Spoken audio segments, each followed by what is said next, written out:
how time freedom sets you up for having time to like process emotions and actually having a lot happier life.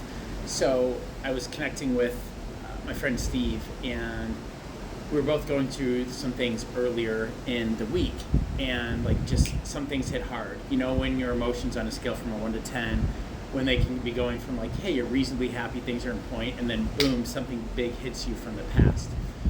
This both hit us in a transition as we're moving to a new place, and we both knew that this was our ideal dream place.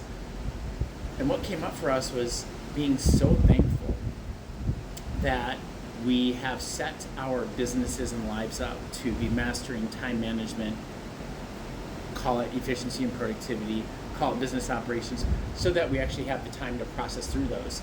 At least for me, it takes me about 1 to 2 days to fully get back into a reasonable, good state. Like, I'm not dwelling there, but I learned it from the power of now, where it's like, just notice when something hits hard and something's real there, and there's like unprocessed deep emotions. Maybe it's loss, maybe it's grief, maybe it's this pain, maybe it's this struggle, that it actually takes time to get there. And I was just thinking, like, how do people actually go into work and things like that and manage it all when they still have things to deal with themselves that are very real, that are very big? And it was just nice to be able to actually focus on sleep, to actually sit there with it. And sometimes you need to, like, I think, swim in your shit and have it be there for you to be able to sift through it. I know I had to take a hard time out for like 20 to 30 minutes to be like, wow, these feelings are getting so empowering that I need to go take a time out to let it out. Do I need to cry? Do I need to catharsize? Do I need to actually go connect with someone? Do I just need to be alone and lay there? But to actually give it the space and the time so that you can see it and be with it and actually let it metabolize.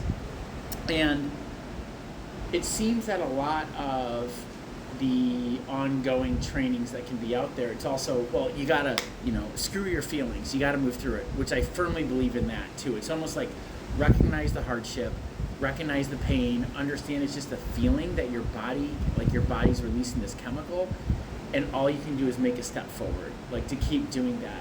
But it's almost like giving your space to have slower step forwards. I know when I was like really in it, and sometimes it was like, okay, I'm going to focus on my sleep, but I'm going to have my alarm set. I'm going to have time for myself in the morning to take a cold shower, to actually meditate on my ideal self and what that looks like and what healing feels like, to take the time to go to the gym, because if the body is the number one instrument to feeling better, it's actually doing that. And we're just reflecting on that to really wrap it up on the importance of having the time freedom to just be with you, not just the enjoyment of it, like when you go on vacation and you love these things, but when life hits, because it does, because life brings you joy and life brings you the down times, to actually have the time and space to be like, I need a timeout, man. I need a timeout, and I need slowness so that it can actually move through me, rather than being stuck in this work for 40, 50 hours, and stuck in this, then going to this responsibility and this responsibility. Because isn't it like the oxygen mask theory?